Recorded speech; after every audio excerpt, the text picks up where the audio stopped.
కనకదుర్గ అమ్మవారికి ఒక నిర్దిష్టమైన జీవిత చరిత్ర అంటూ లేదు. ఎందుకంటే ఆమె ఒక దేవతా స్వరూపం. పురాణాలలో ఆమె గురించి చెప్పబడిన కథలు ముఖ్యమైనవి. పురాణాల ప్రకారం ఆమె మహిషాసురుడిని ఓడించిన దుర్గదేవి అవతారం, మరియు విజయవాడలోని ఇంద్రకీలాద్రి కొండపై వెలసిన స్వయంభువు. ఆమె ఆ కొండను అధిష్ఠించి ఉండటంతో ఆమెను ఇంద్రకీలాద్రి దుర్గమ్మ అని కూడా అంటారు. పౌరాణిక నేపథ్యం 1. మహిషాసుర మర్దిని.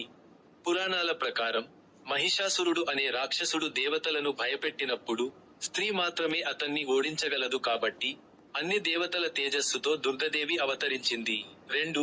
యుద్ధం మరియు రక్షణ. దుర్గాదేవి యుద్ధానికి ప్రతీక, అదే సమయంలో ఆమె రక్షణ మరియు శక్తికి సంబంధించిన దేవత. ఇంకా 3. స్వయంభువు.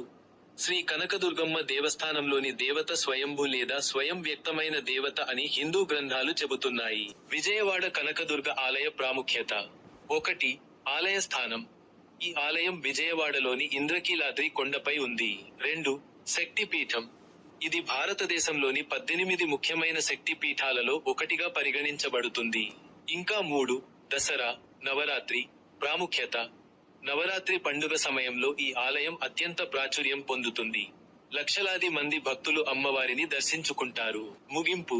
కనకదుర్గ అమ్మవారి చరిత్ర ఆమె పౌరాణిక ఉనికిని, మహిషాసుర సంహారాన్ని, మరియు విజయవాడలోని ఇంద్రకీలాద్రిలో ఆమె స్వయంభువుగా వెలిసిన వృత్తాంతాన్ని సూచిస్తుంది.